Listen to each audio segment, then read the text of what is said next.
April 24, Benjamin Netanyahu, together with his small cabinet and national security and military advisors, agreed to a deal that would put the war to a halt.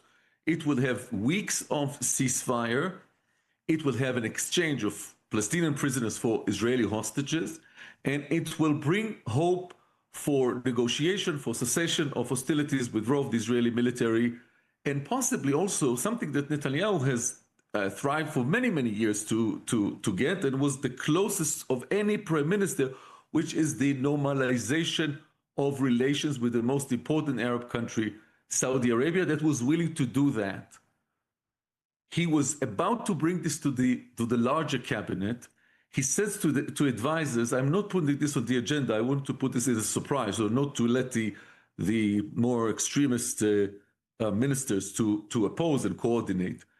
And when he was just about to do that, the Ministry of Treasury, Bezalel Smotrich, one of the ultra-right members of the cabinet, entered the room bursting and said, Prime Minister, I heard that you are going to put a proposal for a ceasefire. The details bothered him, and he says, I just wanted you to know, Prime Minister, I wanted you to know that if you do that, you do not have a government, meaning that they will leave the coalition and it will be disassembled. And Netanyahu said, no, no, no, no, no, I was not going to put anything on the table. And he whispered to his aides, don't put this offer forward.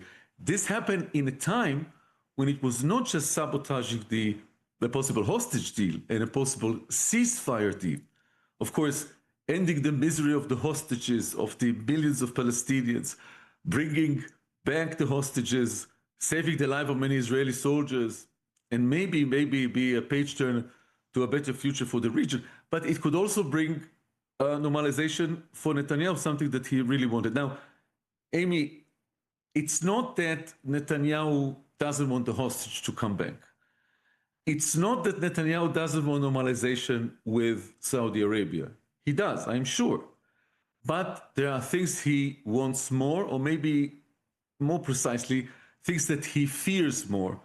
And that is the integrity of the coalition. And repeatedly, again and again, Prime Minister Netanyahu put the integrity of the coalition, the safety of his continuous rule of the government and the state, while he's up on severe corruption charges, he put this as a first priority ahead of any other priority.